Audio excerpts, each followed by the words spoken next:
how do we experience the world? Oh no, wait. How do we see the world? First question. Well, scientifically, Like just how like by visual. no, yeah, right, exactly. So how many dimensions is that? Well, what we see is, I guess, 3-dimensional. Is it 3-dimensional though? What, Okay, what, all right. what does that mean? Let me all right. Let me Yeah. preface this. Let me preface this again. Okay, so I recently got a tattoo with the world. Like it's like my camera. It's like to commemorate like my travels and like how this tool really like sparked my sense of adventure and creativity. So the camera, when I came home, like in the center of the camera where the lens is, it's the Earth. And then Tara was like, "That's not the Earth," and I was like, "What?" I was like freaking out, like, okay, I wouldn't have known that, so whatever." And then she was like, think about it," and then she Googled it, and she's like, "Oh, it's the flat map of the Earth, right?" And I was like, "Oh yeah," because I saw him using a reference of the Earth, right? Mm-hmm.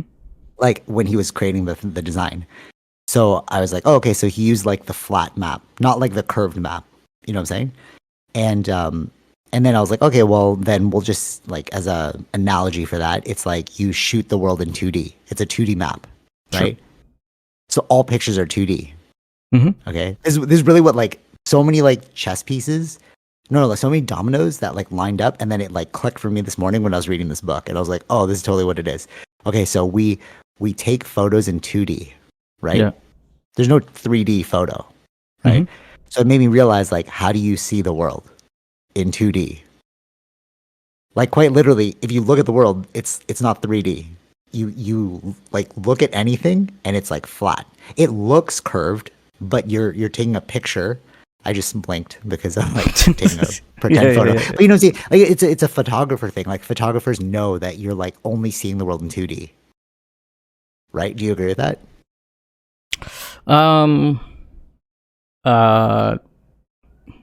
I don't know. I'd have to look into that too. Okay, so here's another here's another example of it. So the world that he created when he tattooed it, right? So we know that the tattoo is 2D, right? It's on my arm, it's flat, right? But he shaded it in a way to create curvature. So if you look at the Earth, it looks like it's round. Sure. Okay. And I was like, oh, that's pretty genius, right? Like it's art. People do it all the time. You can make people make like paintings that look 3D, right? But it's 2D because you can touch it and you're like, oh, it's a flat image. Yeah. You agree? Okay. Yeah. Okay, so with that train of thought, we're literally only seeing the world in 2D. It looks 3D because of the shading, but it's only 2D. Okay, can you accept that? And then we'll move on to the next. I guess if we're just looking at only visually, right? Because we run through okay, tactile totally. stuff too, right? Okay. So we see the world in 2D, but we interact with the world in 3D, right? That's when you get 3D because I'm like, oh, I can touch it. Oh, okay, it's curved. Like there is no 3D visually, but if I touch it, I'm like, okay, it's 3D. Like, okay? Yeah, I guess you can get illusion, like the black Venta thing. Yes. Okay, here we go. Yeah. Right. That totally. The Vanta black looks flat. Right. Because it's so dark. black. There's nothing that's shading from it to cause 3-dimensional world. Yeah. Right, but you can touch it and you're like, oh, it's a 3D thing. Okay, sure. so let's recap. You see the world in 2D, you interact with the world in 3D, okay? But how do you experience the world? The next dimension, 4D. Time. I had to Google this. I was like, is time the fourth dimension? It is the fourth dimension. So time is how we can go back and forth. We experience like, how do I know this is going to hurt? Oh, it's hurting. Like, you know, it's like, oh, based on the history. Right. Okay. Right. Reference points. We experience the world in 4D. Okay. Like our mind is using 4 dimensions. Okay. So there's 2D, 3D, and 4D. Okay. The book is called Flatland. Okay. So the book is like I was watching this UFO thing and they referenced Flatland. So I was like, oh, it's about UFOs. So I bought the book and I started reading it. I'm like, oh, it's not actually about UFOs. It's like a philosophical book to make you realize that there are multi-dimensions. Okay. So the book is called Flatland, A Romance of Many Dimensions. And I was like, many dimensions? Like, how are you going to explain this to me? And then the reason why it's called Flatland is because the people in the book, it's like an analogy, they live in a flat reality. They live in 2D space. Okay. Yeah. But then they're like exploring multiple dimensions from that. And that's what really clicked for me. I was like, wait, I'm only seeing 2D. I'm touching 3D and I'm thinking in 4D. So with the UAP thing, when they say multidimensional, how many dimensions are there that we just can't experience yet? Or some people can experience, like psychic, whatever. Like maybe that's a thing. That's another dimension we just haven't tapped into. Right. You know what I'm saying? Yeah. Or like if we merge with what they're saying is computers don't experience 4D. There is no time for a computer. Like it'll just last forever. So they're saying, some like theorists for the UAP thing is if we merge with UAPs, with technology, we can delete time because there is no, like we can like, Right. like time is a thing that we experience because we're aging, but computers won't age because they're just like infinite. You know what I'm saying? Yeah. Okay. So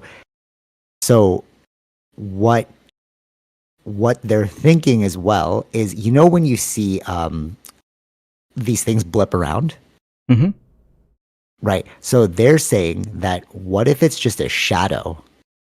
Okay, so check this out.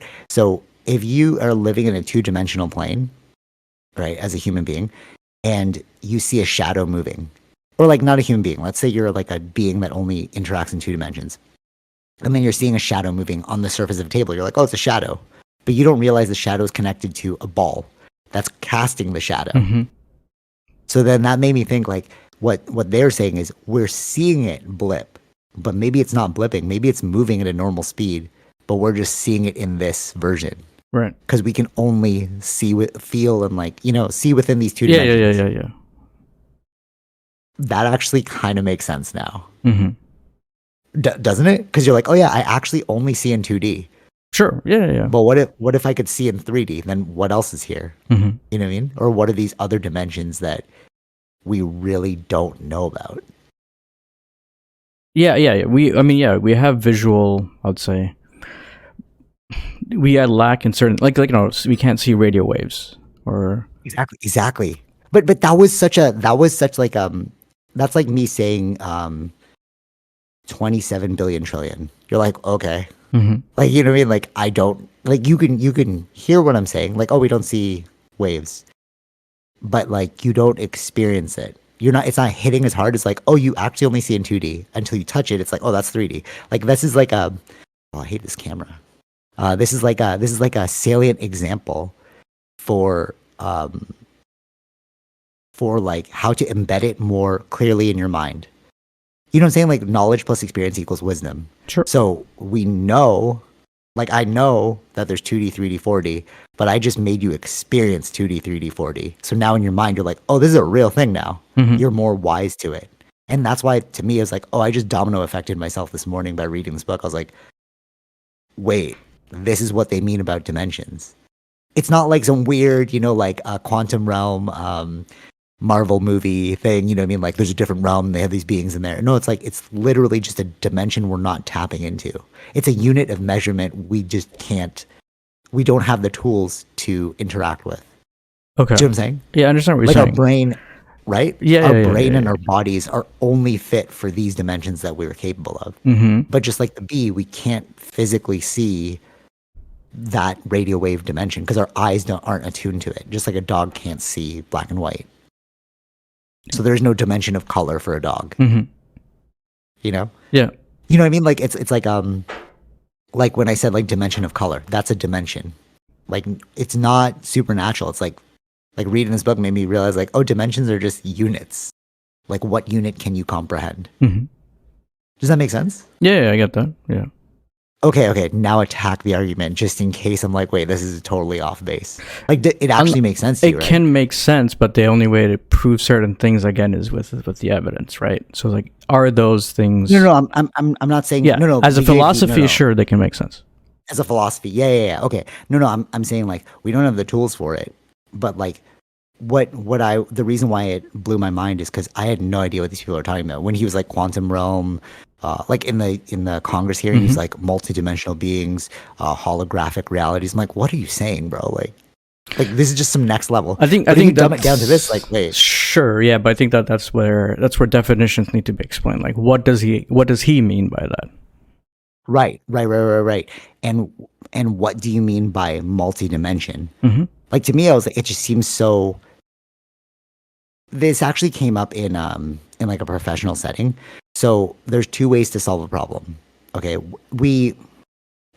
I don't want to give away the actual event, but we were trying to work out this problem in my professional setting, and we just didn't know how to communicate it. Okay, so my approach was I went super simple.